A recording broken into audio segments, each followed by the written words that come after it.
This is a Jet 24, Fox 66, YourErie.com special report. Good afternoon. We interrupt our programming to bring you a special report, an update on the spread of COVID-19 in Erie County. This coming as the U.S. has now surpassed 4 and almost 4.5 million reported COVID-19 cases at this point. Let's go live now to the studios of WQLN, where Erie County Executive Kathy Dahlkemper is standing by for her weekly update. Good afternoon, and thank you for joining me today. I'd like to begin with our weekly reminder about the 2020 census. The response numbers remain at 75% of households throughout Erie County and 61% within the city of Erie. We know these numbers haven't really been budging much, so we need your help to get out there and encourage others to complete the census if you've already done yours. And if you haven't, please get out there and do the census. You can do that by calling 844-330-2020 or go online at my2020census.gov today. Community members also will have the opportunity to complete their 2020 census at the Erie Farmers Market on Friday, and then on Monday you can go to the Erie Free Store and the Little Italy Farmers Market, both within the city of Erie. Please do your part to help ensure that everyone in Erie County is counted. And now for our update on COVID-19 in Erie County. We have 22 cases of COVID-19 to report today as of 12:01 a.m. This brings us to a total of 891 cumulative positive cases since March. 8 of the 22 new cases are related to required testing at long-term care facilities. We currently have 751 recovered cases, 122 active cases, 16,738 negatives, and we have a total of 18 deaths recorded in the NEDS system. Of the cumulative cases in Erie County, 59% are female and 41% are male. The breakdown by age is that 3% are 0 to 4, 2% 5 to 9 years old, 6% 10 to 18, 16% are ages 19 to 24, 40% are ages 25 to 49, 19% are ages 50 to 64, and 14% are ages 65 and older. Regarding race and ethnicity, of the cumulative cases, 57% are white residents, 27% are African American or black residents, 7% are Asian residents, 3% are other, and 7% are unknown. Regarding Hispanic origin, 10% are Hispanic of any race, with 81% non-Hispanic and 9% unknown. Please continue to do your social distancing and practice good hygiene. Please stay away from anyone that you know is ill, and please continue to wear your mask, even outside, when you go near anyone who does not live with you in your home. Along those lines, we really appreciate the creative ways in which event organizers have approached their events this summer, demonstrating how vital events can be great compromise. Virtual events, can be a great compromise when you hold an event. For example, this weekend is Erie County's Blues and Jazz Festival, and it's live streaming through WQLN to make it that virtual event. Only the producers and the band members are permitted on site. The shared equipment will be cleaned between sets, and the performers will wait in their vehicles with masks being required if they're not performing.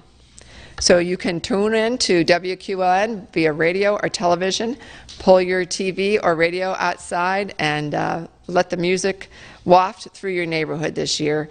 A little bit different event, but also very fun. Another example that we saw this past weekend was the gathering at Chafee's Music Festival that took place. That is an event that happens every single year, usually with many, many people coming. And this year they offered pre-sale tickets to a limited number of attendees, keeping the number well below 250.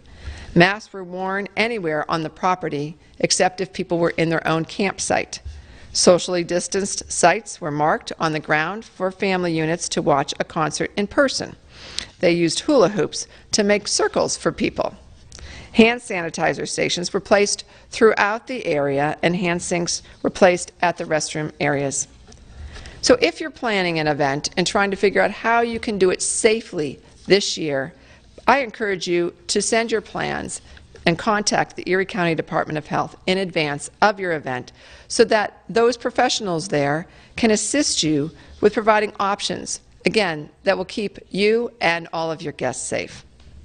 And now I invite Melissa Lyon, the Director of our Erie County Department of Health, to share a quick update. Melissa? Thank you, County Executive. Today I'll be sharing the information.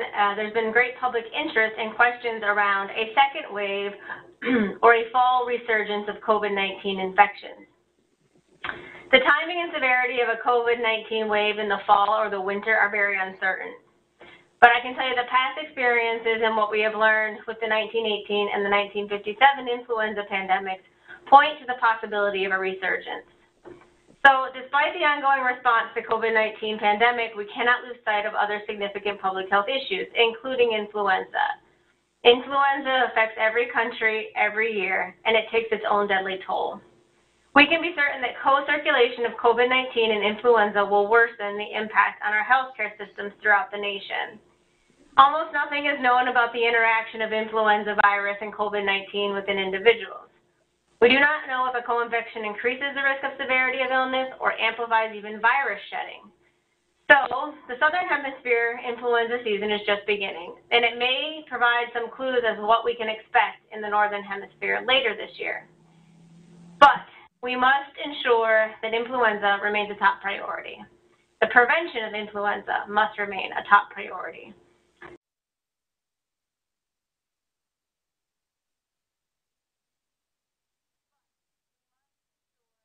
Influenza remains a top priority. The prevention of influenza must remain a top priority. Therefore, my message today is to get people to start thinking about how they're going to protect themselves and their family from influenza this coming season. So one of the easiest ways to protect yourself and your loved ones is to get a flu shot.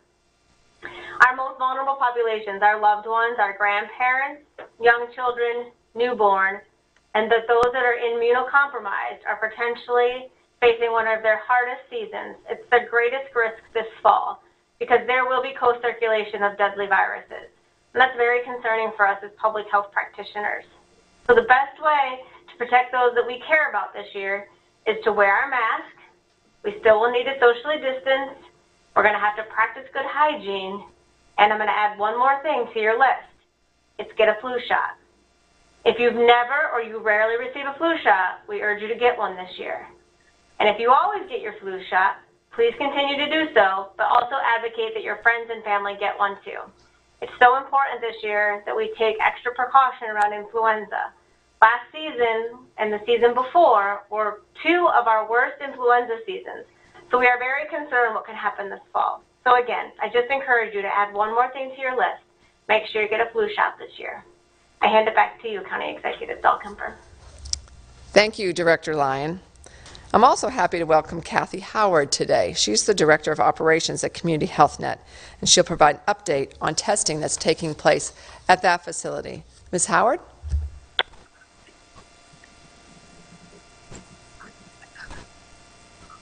Hi, thank you, County Executive.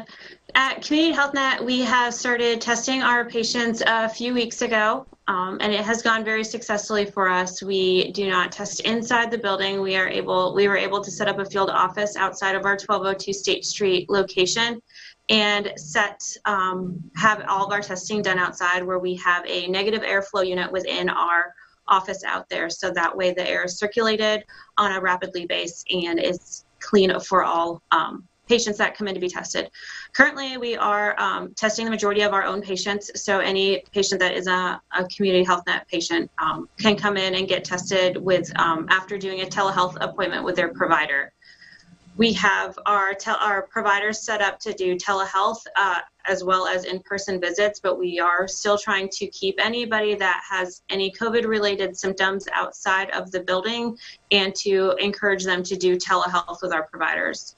We always have 1 to 2 providers on telehealth only every week. So that way if there is someone that needs to get in to get tested due to symptoms, we can get them in with a provider right away and then get them in to be tested.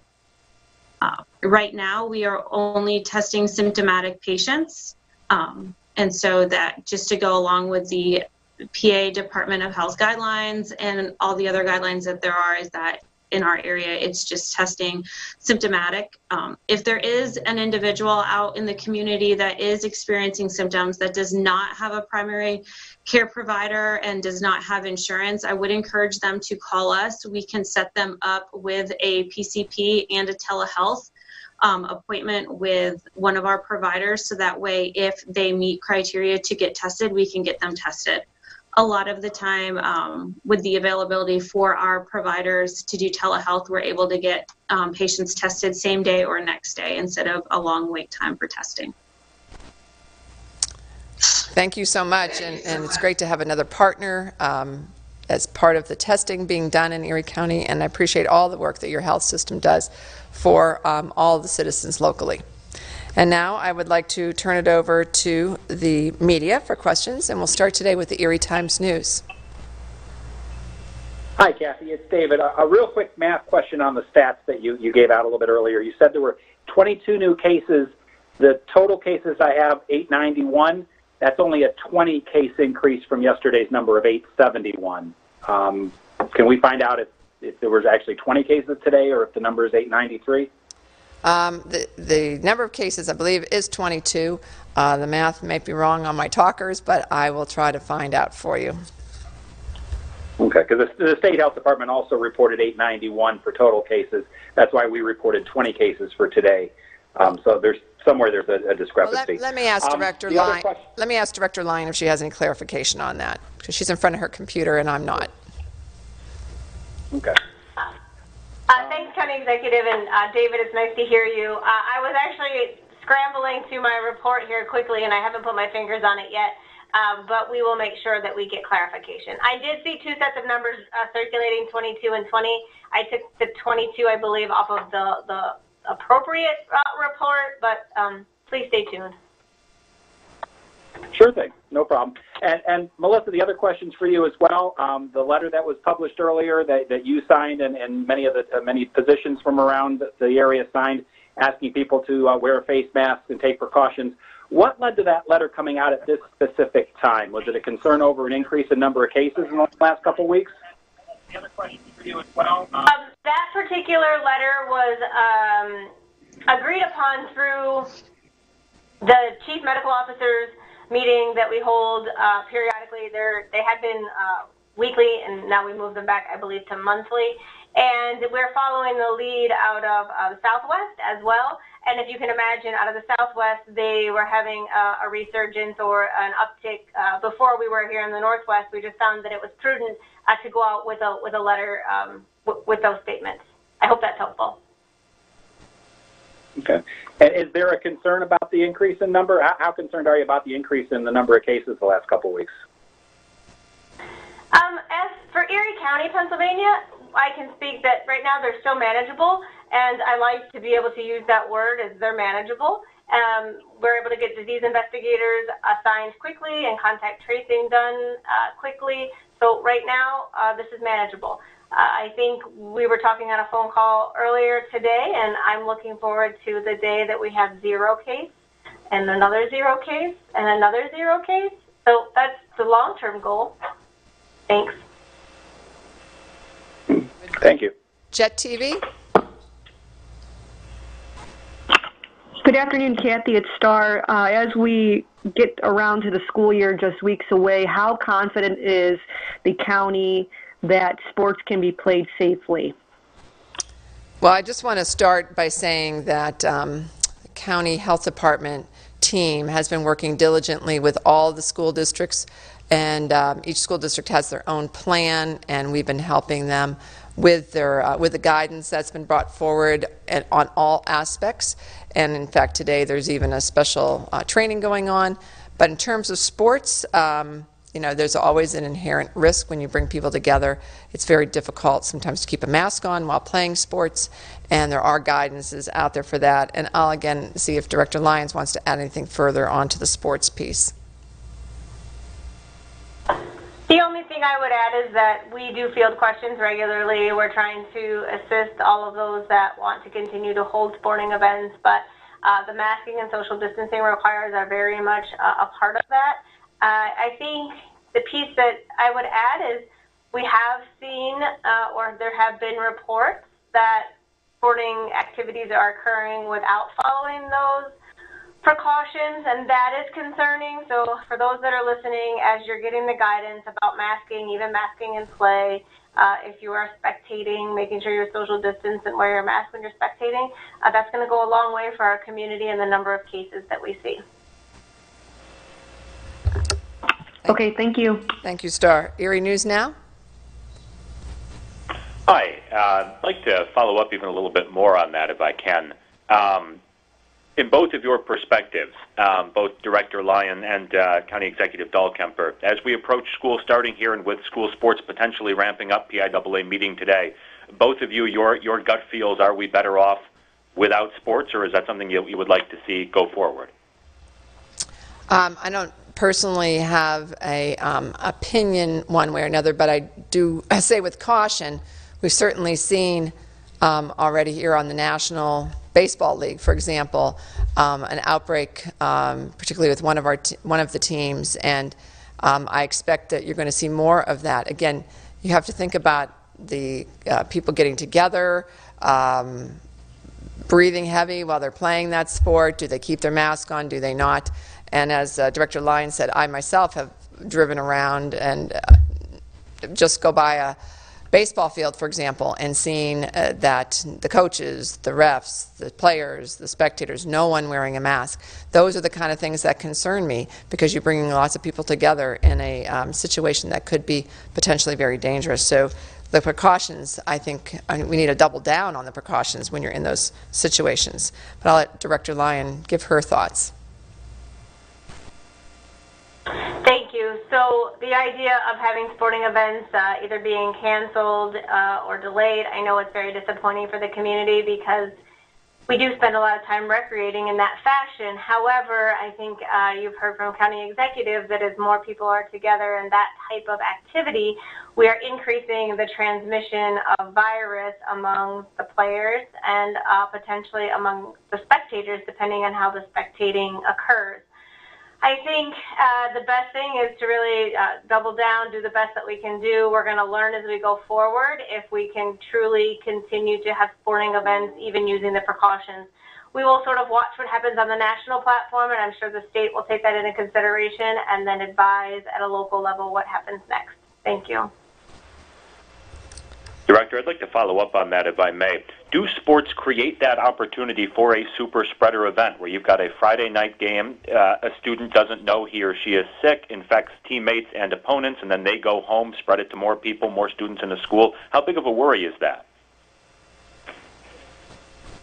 I can't speak to if it is a super spreader event or not, or it could potentially be. It'd be difficult for me to say without having good data to back that up. But I can tell you that through our disease investigations, we've not seen this related to any type of super spreading event, but schools are not yet in session, as you've indicated, and so if we have sporting events and then schools in session, even if it's part-time or a limited capacity, it will be interesting to see what happens as we move into the future. Thanks. And talk Erie. All right. Joel, are you with us? Yes. Good afternoon, Mrs. Dahlkemper. Appreciate it. I have a question for you. What is the latest, from your perspective, on the regulations at the long-term care facilities? Are they still, even in the summer, still nearly shut down? And, of course, as you said, it's very difficult for the residents. And if that continues on into the fall, colder months, we're kind of missing our opportunity to have, you know, some kind of interaction with loved ones. So those regulations, as you know, and guidelines are all done on a state level. We don't do that here on the county level. And back, I think it was in early June, I had a conversation with Secretary Levine about this and said we've got to find some way where we can actually see our loved ones in person, and with it being nice weather, I was hoping that we would see more facilities be able to find that way forward. Each facility is making their own guidelines. You know, there's a great story, I think it was Brevalier, that had set up a station where you could come and your loved one was just across the table from you with a sneeze guard in between you, and each one wearing gloves, putting your hands underneath the sneeze guard. You could actually hold your loved one's hands and they could hold yours. And you were close, but you were all protected. I think that was very innovative. I haven't heard there was any issues with them doing that, and I would love to see more facilities finding ways to do that type of interaction while the weather is nice. Having not seen my own loved one who's in a nursing home since early March, I understand how very, very difficult this is on the families, and I would say maybe even more so on many of the people that are in those homes. Just to follow up, is this another case of the haves and the have-nots, where maybe the higher end long-term care facilities are able and they have the wherewithal to do special things like Brevalier, and some of the more lower end or the middle class kind of facilities can't pull it off? I don't see that as being the case at all. My own experience and from others I know, it's very random. And in fact, Brevalier is the only one I know of, but there could be others that have allowed that type of interaction. But I think if we were creative, you know, it was on TV or something I saw a while ago, this was just a family, had some kind of a plastic thing coming down, and they had made arm holes for the grandmother to put her arms in, and the grandchild put theirs in, and they could actually hug each other, and they had a barrier between them. You know, everyone needs that human touch. And I'm sure the staff is touching our loved ones and hopefully giving them some of that, but there's nothing like the touch of your own family members. So again, I don't believe there's any difference whether you are at a facility that you would maybe consider higher end versus one that maybe not. But I think the care is there at all of them. But I think that it just depends on the administration of that facility and what they feel comfortable with. But I believe the state has allowed for them to be creative and be outside and find these ways. So I hope more do, especially during this last really kind of full month of summer coming up. Thank you. And we'll go back to Erie Times News. Sure, Kathy. This is for you or Melissa, whoever wants to answer this.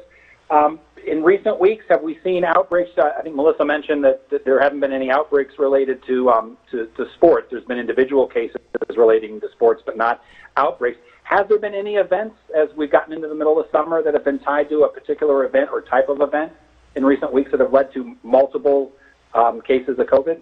I'll let Director Lyons take that.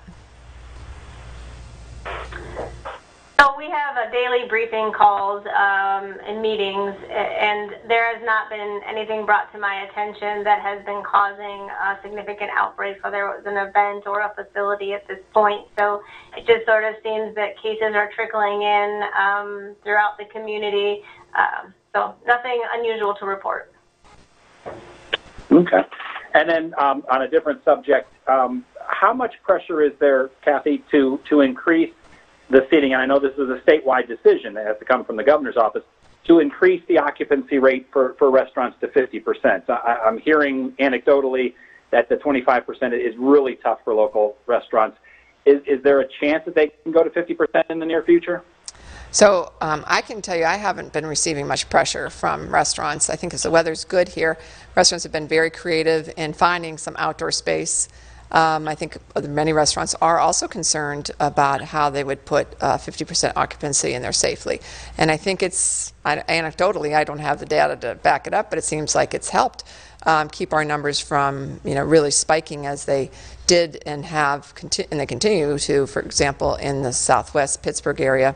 And so I think right now it's a good thing to continue doing. I understand how difficult this is for businesses, restaurants particularly. Really any business that the basic premise of the business is that people come together, those are tough businesses right now. But again, we want to keep people safe and keep people from getting sick and keep people alive. So with that being said, I think our businesses are trying to do the best they can. And I personally haven't gotten that much pressure to fight to open the businesses up more. Okay. Thank you. We'll go to Jet TV. Hi, Kathy. On that same topic, where is the county council members in regards to the CARES Act grants? I know that they were working on it and researching a little bit more. Any new update on where they are and what people can expect for those who are trying to apply for that sooner than later? So I have encouraged county council to try to move along with this as quickly as I can, feeling confident in what they're voting for, because every day that we delay is another day we don't get money out to the small business, to the nonprofit, to the entity who is really suffering out there.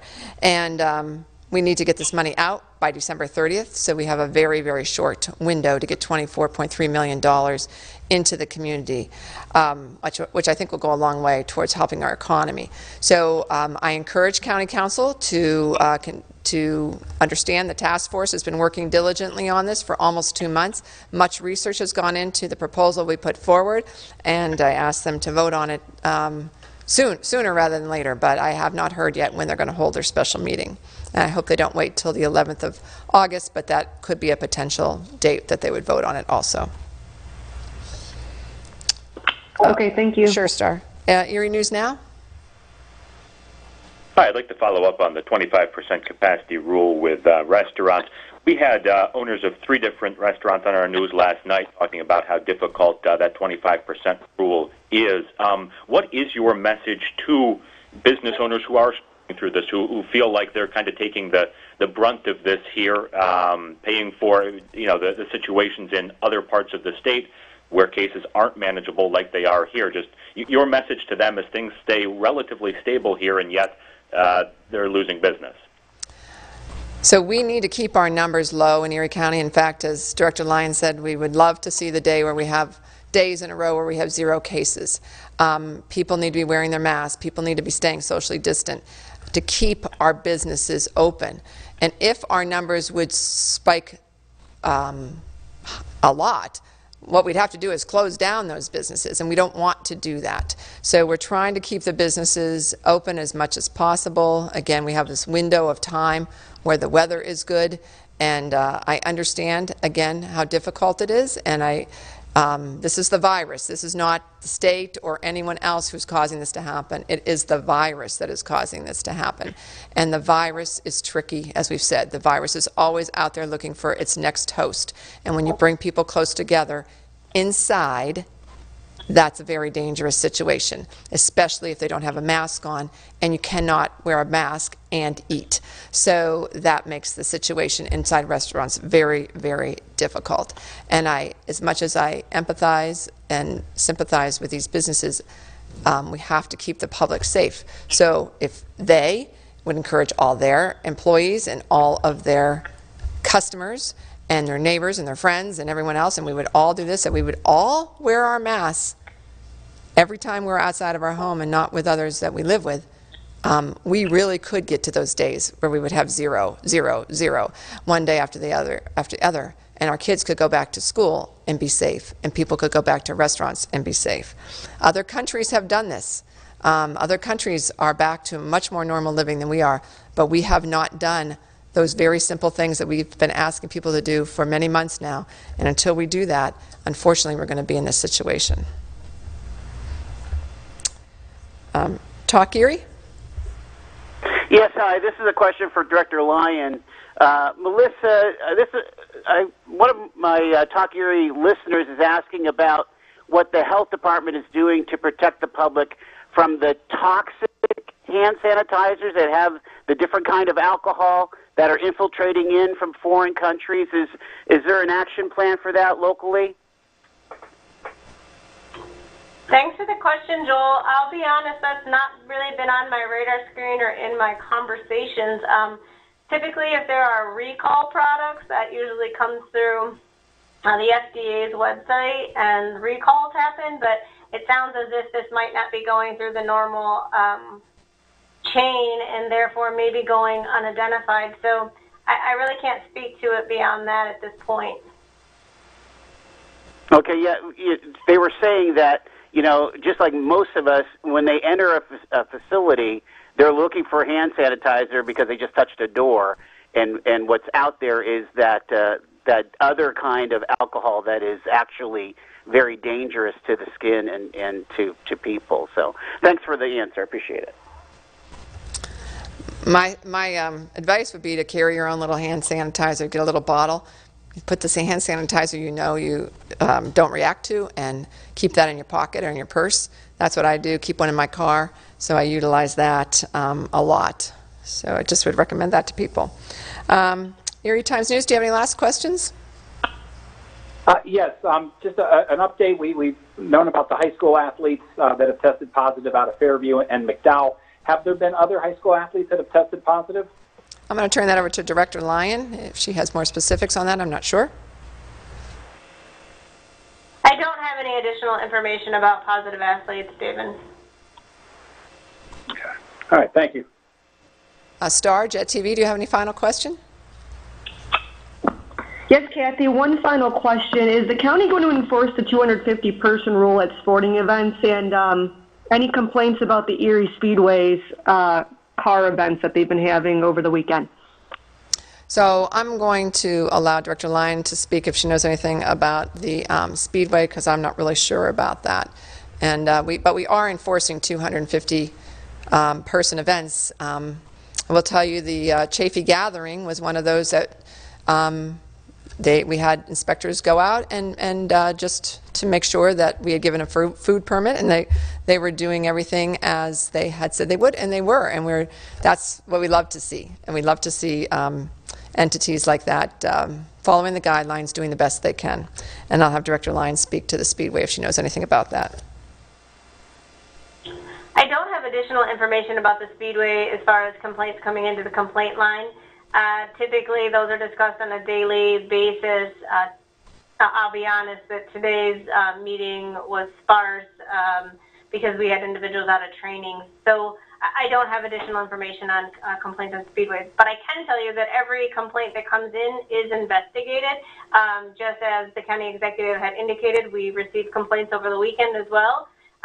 And we investigate those, and I was very happy to report that this past weekend's investigations resulted in we were unable to confirm that complaint, and in fact it was the opposite. So sometimes complaints do result in compliance, and we're always glad to see that. So just because it's a complaint doesn't necessarily mean they're not in compliance.